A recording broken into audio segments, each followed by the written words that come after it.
నమస్కారం సార్. నమస్తే. Welcome to studio. Thank you sir, నిజంగానే 100% వాస్తు ప్రకారంగా గృహం నిర్మిస్తే గనక సమస్యలు రావంటారా? అదే ఉండదమ్మా.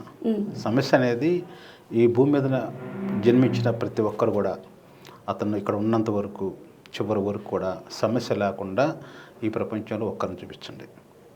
ఓకే. అలా ఉండాలంటే అతను ఒక యోగి అయిన ఉండాలి, లేదా ఒక అడవిలో నివసించే జంతువు అయిన ఉండాలి.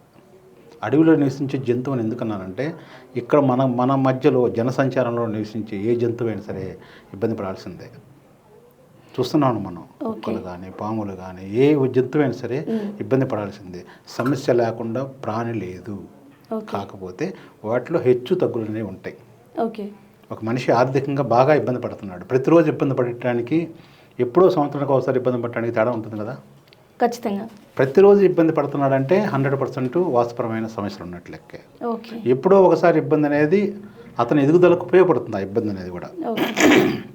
కాబట్టి అది మంచిదే.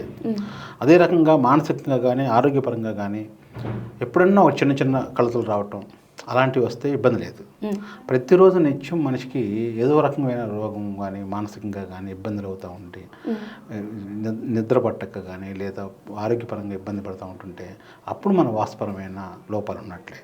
ఇప్పుడు మీరు అడిగిన క్వశ్చన్ వచ్చేసరికి వాస్తు ప్రకారంగా పక్కాగా 100% నిర్మించుకుంటే అని పదం వాడారు. 100% అంటే దీనికి ఒక దీనికి ఒక ప్రామాణికం ఇంపార్టెంట్. అంతవరకు దీనికి 100% ప్రామాణికం అనేది ఇది ఒక సముద్రం శాస్త్రం అనేది పూర్తిగా డెప్త్గా ఎవరికీ తెలియదు. నాకు తెలుసు అన్నారంటే అది మనం దాన్ని అది అజ్ఞానం కింద చేసుకోవాలి. ఎన్నో పరిశోధనలు చేస్తూ నిత్య విద్యార్థిలా ఉంటూ మనకి డెవలప్ చేసుకుంటూ ఇప్పటికిప్పుడు అప్డేట్ అవుతూ ఉంటేనే మనకి ఇంకా అంతుపట్టిన సబ్జెక్టు ఇంకా ఉందనిపిస్తూ ఉంది. ఇప్పుడు 100% ఎక్కడైతే నిర్మించావో నీకు కొన్ని పనులకు అది ఆటంకం అవుతుంది. అవును సార్. కొన్ని వృత్తులకు వచ్చేసరికి జనరల్గా వాస్తు అనేది పుట్టింది ఎప్పుడంటే ధర్మం 4 పాదాలు ఉన్నప్పుడు వాస్తు పుట్టింది. మనకి ఇక్కడ ధర్మం 4 పాదాలు నడుస్తుందా చెప్పండి? కుదురుతుందా? మరి మీకు ఇంట్లో ఉన్నారు, బయటికి వెళ్తున్నారు, ఒక భార్య కానీ భర్త కానీ ఏదైనా పని మీద బయటికి వెళ్తారు, లేట్ అవుద్ది, దానికి అబద్ధం చెప్పాల్సి వస్తుంది. మరి అబద్ధం చెప్పకూడదు కదా, అది కూడా దోషమే నా దృష్టిలో. అట్లా అని చెప్పేసి 100% వాస్తు అనేది గృహం నిర్మించుకుంటున్నప్పుడు మనం కొంతమంది చూస్తుంటాం చిన్న స్థాయి నుంచి కూడా బాగా ఎదిగారని చెప్పేసి. వాళ్ళు ఎవరు కూడా వాస్తు ప్రకారంగా బాగున్న ఇంట్లో ఎదగలేరు. చాలా గ్రాడ్యువల్గా చిన్నగా ఎదుగుదలే ఉంటుంది.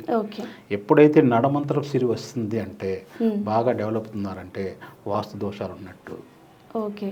సో వాస్తు ఉంటే మనకు కలిసి వస్తుంది అంటున్నారు. మరి ఇప్పుడు ఒక గవర్నమెంట్ ఎంప్లాయీ ఉన్నాడు, అతనికి మంచి లంచాలు తీసుకునే జాబ్ అది. అక్కడ నీకు కొద్ది గొప్ప దోషం ఉండబట్టే ఇతను వేరే వాళ్ళని హింసించో మభ్యపెట్టో భయపెట్టో ఏదో రకంగా ప్రలోభ పెట్టేసి అతను లంచం తీసుకుంటున్నాడు. జనరల్గా వచ్చేసరికి మనకు న్యాయబద్ధంగా చూస్తే అతనికి 50,000 60,000 శాలరీ వస్తుంది, అంతవరకు ఉండాలి. అతని కర్తవ్యం అతని బాధ్యత ఏంటంటే వచ్చిన మనిషికి పని చేసి పెట్టాలి. అందుకే ఉన్నాడు అక్కడ. కానీ మరి లంచం తీసుకుంటున్నాడు కదా, ఆ డబ్బు వస్తుంది కదా, అక్రమంగా వస్తున్నట్టే కదా. అక్రమంగా రావాలంటే అక్కడ వచ్చేసరికి మనకి వాస్తు దోషం ఉండాలి. మనం కొన్ని ఆఫీసుల్లో చూస్తుంటాం, గవర్నమెంట్ ఆఫీసుల్లో అవన్నీ వచ్చేసరికి మీకు పక్కాగా ఏమి ఉండవు. అదంతా కూడా వాళ్ళు వాస్తవం చూడరు. దాన్ని ఒక పక్క పెరగటం, ఒక పక్క తగ్గటం, ఒక ముందుకు ఒక బాల్కనీ తీయటం, చూస్తుంటాం మనగా.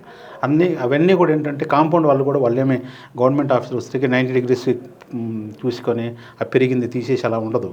ఎంతవరకు అయితే ఆ స్థలం ఉందో అంతవరకు కట్టేస్తారు. అంటే ఆ దోషాలన్నీ కూడా వీళ్ళ మీద పనిచేస్తూ ఉంటాయి. దాని ద్వారా వచ్చే ఏదైతే అక్రమంగా వచ్చే ఆదాయం ఉందో ఆ ఆదాయం ద్వారా వాళ్ళు బాగా డబ్బు వస్తుంటే ఏం చేస్తారు, కొన్ని దుర్వ్యసనాలు ఉండటం, కొన్ని అసాంఘిక కార్యక్రమాలకి పాల్పడటం, ఇట్లా రకరకాలుగా డీవియేషన్ అయిపోతూ వాళ్ళ యొక్క హెల్త్ని పాడు చేసుకుంటారు.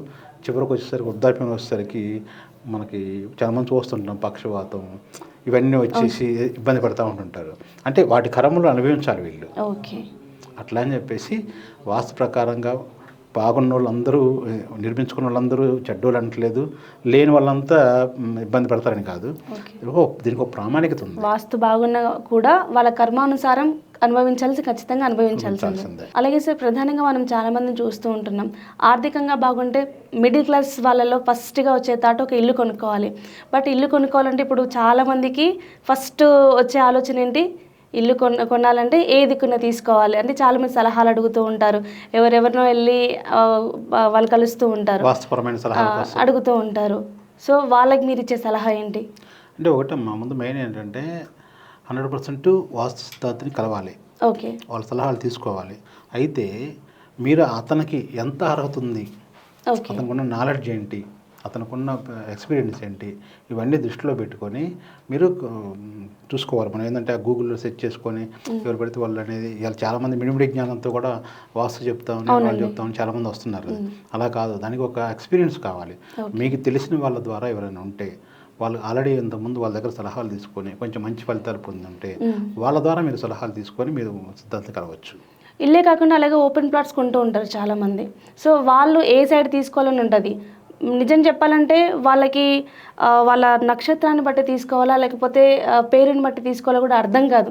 ఏ ఫేస్ బాగుంటుంది అంటే మీరేం సలహా ఇస్తారండి? నేనేది ఒకటే చెప్తానమ్మా, వాస్తు బాగుంటే ఏ దిక్కైనా బాగుంటుంది.